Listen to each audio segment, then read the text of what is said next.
Semestinya kamu dapat memperhatikan asal-usul makanan hewan. Bagaimana hewan-hewan itu cara memakan makanannya. Ya, jadi aku menyampaikan ini untuk kamu berpikir. Ketahuilah bahwasanya sesungguhnya hewan-hewan itu memakan makanannya. Mereka tidak lagi memperhatikannya. Mereka tidak lagi memikirkannya. Asal dilihat bisa ditelan mereka, para hewan-hewan itu menjadi makanan mereka. Baik buruknya makanan-makanan yang dimakan hewan itu bisa membawa daya tahan tubuh hewan itu. Nah, jadi di sini apa yang kamu makan, maka itu akan menjadi daya tahan tubuh dirimu sendiri. Sebaik-baiknya manusia memakan makanannya itu, dia harus memperhatikan, bukan asal makan. Itulah sebabnya tubuh kamu mudah diserang penyakit. Kau tidak memperhatikan makanan. Tahu kau itu makanan enak, makanan sehat. Namun kau tidak memperhatikan makanan itu baik atau buruk untuk tubuhmu.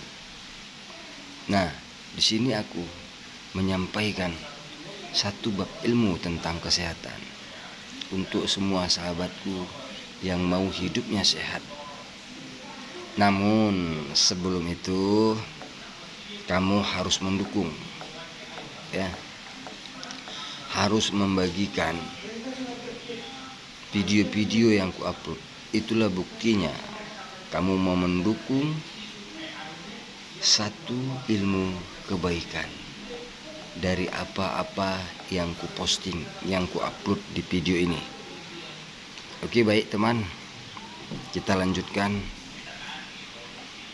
Kita lihat satu contoh yang mana ayam, kambing itu tidak pernah memperhatikan makanannya. Hewan-hewan itu tidak pernah mencuci, membersihkan makanan yang mau dimakannya. Itu sebabnya usia hewan-hewan itu tidak pernah panjang. Parasit dan bakteri dari makanan yang mereka makan itu menumpuk. Jadi apabila kamu memakan makanan hewan itu juga, samalah dirimu itu pasti akan diserang oleh penyakit. Karena parasit dan bakteri itu kamu masukkan ke dalam tubuhmu itu dari makanan hewan itu tadi.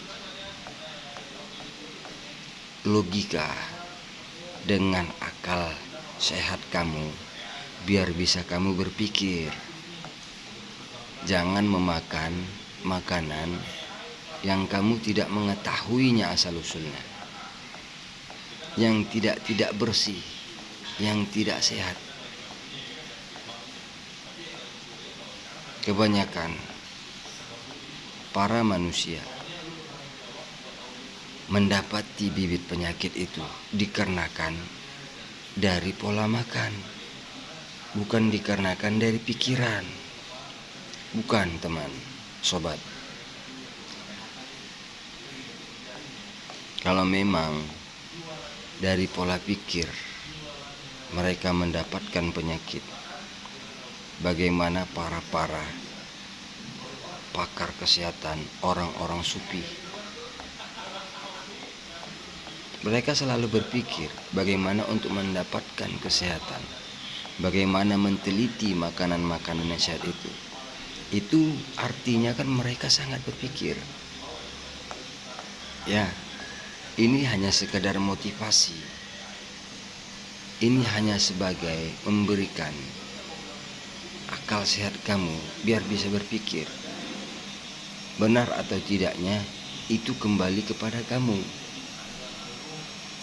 Baik buruknya itu kamu sendiri yang menentukan, bukan orang lain. Bukan ya.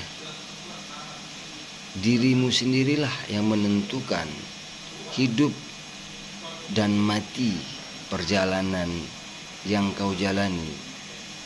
Itu dirimu sendiri yang menentukan, bukan orang lain. Jadi kalau kau mau mendapatkan tubuh yang sehat, kalau kamu mau menginginkan usia yang panjang, kamu haruslah memperhatikan, kamu harus mengkawal makanan itu. Bukan asal sembarang makan. Itu ya teman ya, sobat. Aku sudah menjalaninya. Dan aku berpikir, semasa aku kecil, semasa aku bayi, itu makanan yang baik yang kukonsumsi, yang diberikan oleh ibu-ibuku. Ya, hanya sayur-sayuran kalau aku memikirkan dan melihat para bayi itu diberi makan. Nah, setelah aku bisa memakan sendiri, aku tidak lagi bisa menjaga makanan yang baik itu. Dikarenakan kebodohanku, tidak mau memperhatikan, tidak mau berpikir makanan itu baik atau buruk. Asal enak, asal halal, itu kuumbat aja. Namun aku tidak berpikir itu halal, namun bila membawa penyakit samaku, baik atau tidak. Maka kaum sufi menyampaikan, makanlah makanan yang halalan thayyiban mubarakah. Sehingga usia mereka itu menggapai ratusan tahun. Kenapa kamu tidak mau memikirkan itu? Kenapa kamu tidak mau mencari ilmu tentang kesehatan dirimu? Ingat teman, Tuhan menciptakan ciptaannya itu dengan sempurna. Ya, tidak ada yang kurang. Mengapa ada yang kurang? Kamu biar bisa berpikir. Ya, mengapa kamu sakit? Kamu harus berpikir. Tumbuh-tumbuhan yang diciptakan oleh Tuhan itu, diri yang maha suci itu, untuk kamu makan, untuk kamu pikirkan baik atau tidak. Makhluk-makhluk yang diciptakan Tuhan itu di muka bumi ini bukan untuk kamu makan semua. Berpikir, afala ta'qilun, kata-kata orang-orang yang mengerti tentang makna tulisan ataupun arti itu. Berpikir ya teman, hanya sekadar memberi motivasi agar bersama-sama mendapatkan tubuh yang sehat ya. Terutama ini untuk diriku sendiri. Aku menyampaikan, bila aku tidak melakukan ucapan dengan perbuatanku itu, samalah aku membohongi diriku. Akhir kalam, Assalamualaikum warahmatullahi wabarakatuh.